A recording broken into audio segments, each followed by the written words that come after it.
எல்லாருக்கும் வணக்கங்க. இந்த பேஜ் வந்து புதுசாக ஸ்டார்ட் பண்ணியிருக்கேன். என்ன ரீசன்னு கேட்டிங்கன்னா, தமிழ் மக்களுக்கு அது நான் நிறைய பேர்த்த என் ஃப்ரெண்ட்ஸ்லேயே பார்த்துருக்கேன். அவங்க எல்லாமே ஹிந்தி கற்றுக்க ஆர்வமாக இருக்காங்க. நிறையா அந்த ஹிந்தி பேஜெல்லாம் இன்ஸ்டாவில் வருது. அதை பார்க்கும்போது கீழே மியூச்சுவல் ஃப்ரெண்டெல்லாம் ஃபாலோ பண்ணி வச்சுருக்கீங்க. சரி, எனக்கு ஒரு ஐடியா. சரி, நம்மளுக்கு ஹிந்தி தெரியுமே, சரி நம்ம ஏன் ட்ரை பண்ணக்கூடாது? அந்த ஒரே ரீசனுக்காகத்தான் இந்த சேனல். பொதுவாக எந்த மாதிரி வீடியோஸ் வரும்னு பார்த்தீங்கன்னா, உங்களுக்கு இந்த மாதிரி past tense, present tense, future tense, இந்த மாதிரி கிராமட்டிக்கலாக இல்லாமல் நம்ம அன்றாட வாழ்வியல் நடைமுறையில் என்ன நடக்குது, என்னென்ன வார்த்தைகள் தேவை, ஒரு மார்க்கெட்டுக்கு போகிறோம் அல்லது வடக்கு நண்பர்களை எங்கேயாச்சும் சந்திக்கிறோம், அவங்ககிட்ட ஒரு நலம் விசாரிக்கிறது, ஒரு பணம் நம்பர், இந்த மாதிரி ஒரு சின்ன சின்ன பேசிக்கில் இருந்து நடைமுறைக்கு என்ன தேவையோ அதை நான் உங்களுக்கு சொல்லித்தரேன். இந்த பேஜை ஃபாலோ பண்ணிக்கங்க. இதுலேயே சின்ன சின்ன குக்கிங்ஸ் வீடியோஸு, குக்கிங்ஸ்னால் சமையல் வீடியோஸு, அடுத்து இந்த சின்ன சின்ன ஃபேமஸான டைலாக் படத்தில் வர்றது, அது இந்த மாதிரி கொஞ்சம் கொஞ்சமாக நானும் இப்போ தான் சேனல் புதுசாக ஆரம்பிக்கிறேன். எனக்கு இந்த எடிட்டிங் எல்லாம் ஒன்றும் தெரியாது. போக போக கற்றுக்கலாம். டைம் வேஸ்ட் ஆகும்னு நினைக்க வேண்டாம். உங்களுக்கு டே பை டே நீங்களே ஃபீல் பண்ணுவீங்க.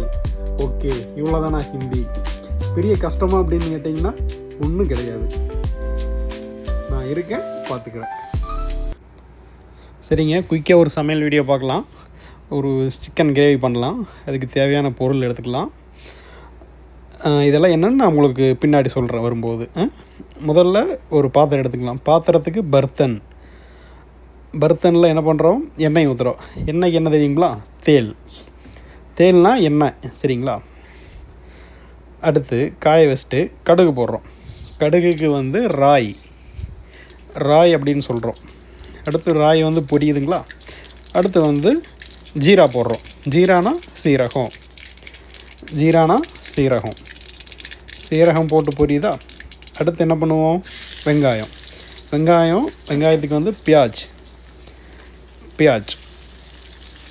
பியாஜை நல்லா வதக்கி விடுறோம், சரிங்களா? கரண்டிக்கு சம்மச். அடுத்து கடிப்பத்தா, மிர்ச்சி, கருவேப்பிலைக்கு கடிப்பத்தா, மிளகாய்க்கு மிர்ச்சி. நம்ம இந்த கடிப்பத்தாவையும் மிர்ச்சியும் இது பண்ணுறோம். அடுத்து சாப்பாடுக்கு ரெடி பண்ணுறோம். அரிசிக்கு சாவல். அடுத்து இங்கே ஃப்ரை ஆகிட்டு இருக்குங்களா? இதில் என்ன பண்ணுறோம்? சிக்கனுக்கு சிக்கனு தான். இங்கே முருகி, கோழிக்கு முருகி, சேவலுக்கு முருகா. என்னங்க, காமெடியாக தான் இருக்கும், கற்றுக்கலாம். முருகியை எடுத்து ஃப்ரை பண்ணுறோம். இது வெள்ளை பூண்டு பேஸ்ட்டுங்க. ஜிஞ்சர்னால் இஞ்சி. அடுத்து தக்காளிக்கு டமேட்டர், இங்கிலீஷில் சொல்லுவேன் இல்லையா, டமேட்டர்ன்ட்டு, அதுதான் தக்காளிக்கு. எல்லாம் போட்டு அடுத்து உப்பு போடுறோம். உப்புக்கு என்ன சொல்லுவோம்? நமக். அடுத்து மசாலா ஐட்டமெல்லாம், மசாலாவுக்கு மசாலா தான் சொல்லுவோம். என்னங்க, இதுக்கு ஒவ்வொரு பேர் இருக்குது. அதுக்கு மிளகாய் தூளுக்கு லால் மிர்ச் பவுடர். மஞ்சத்தூளுக்கு ஹல்தி. இந்த ஃபங்க்ஷன்லாம் சொல்லுவாங்கள்ல, ஹல்தி வச்சுருக்கோம் அப்படின்ட்டு, அந்த மாதிரி. நம்மளுக்கு சைடில் சாப்பாடு ரெடி ஆயிடுச்சுங்க. ஒரு 3 விசில் விட்டு அடுப்பு ஆஃப் பண்ணி வச்சிடலாம். இங்கே சிக்கன் ஃப்ரை கிட்டத்தட்ட ரெடி ஆகிட்டே இருக்குங்க. நல்லா ஃப்ரை பண்ணுறோம். நல்லா ஃப்ரை பண்ணிக்கிட்டே இருக்கோம். எல்லாம் டக்குன்னு குயிக்காக பண்ணிடுவேனுங்க, லேட் பண்ண மாட்டேன். இது கொரியாண்டர், இதில் தனியான்னு சொல்லுவோம்.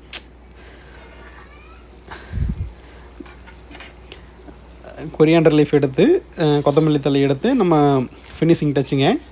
அப்படியே நல்லா ஒரு பரட்டி விடுறோம். பரட்டி விட்டு அப்படி அந்த பரபரன்னு நம்ம வடிவேல் சொல்லுவார் இல்லைங்களா, அப்படியே மலைச்சாரல் மாதிரி தூவி விடுறோம். தூவி விட்டு அடுப்பு ஆஃப் பண்ணி ஒரு 5 நிமிஷம் அப்படியே மூடி வச்சிடலாங்க. நல்லா வெந்துருச்சுன்னு நினைக்கிறேன். ஒரு 5 நிமிஷம் அந்த ஹீட் அடங்கட்டும். சாப்பாடு ரெடிங்க. சாப்பாடு எடுத்தாச்சு.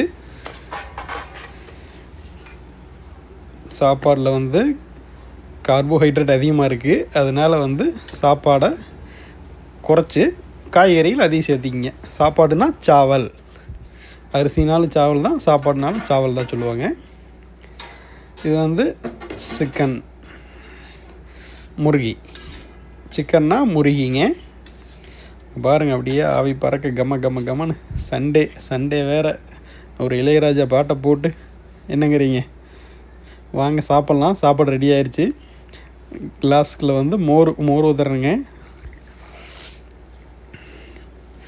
நல்ல மதிய டைமு. சாப்பிட்டு படுத்தோம்னா தூக்கம் எப்படி வரும்னு தெரியாது. வாங்க எல்லோரும்.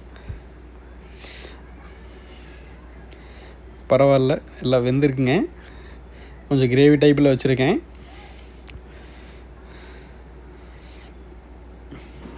நல்லா சூடாக சாப்பிட்டோம்னா நல்லாயிருக்கும்.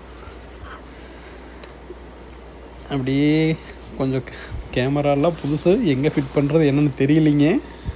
வச்சு பார்த்துக்கிட்டு இருக்கேன். ஆங்கிள் கொஞ்சம் கீழே வந்துருச்சாட்ட இருக்குது. அடுத்த வீடியோவில் கரெக்ட் பண்ணிக்கிறேன். சொல்ல மறந்துட்டேனுங்க, மோருக்கு வந்து இங்கே சாஸ் அப்படின்னு சொல்லுவாங்க. இங்கிலீஷில் பட்டர் மில்க்னு சொன்னாலும் தெரியும், ஆனால் அது வந்து சாஸ். நார்த்தில் வந்து என்ன பண்ணுவாங்க, அதுவும் குஜராத்லேயெல்லாம் பார்த்தீங்கன்னா மோர் இல்லாமல் சாப்பிடவே மாட்டாங்க. என்னங்க, சாப்பிட்டு உடனடியாக மோர் குடிச்சிடுவாங்க. அதில் நல்ல குட் பாக்டீரியா வந்து நிறையா இருக்குங்க. அதனால் முடிஞ்சால் நீங்களும் ட்ரை பண்ணுங்கள் மோரோடு சாப்பிட்றதுக்கு.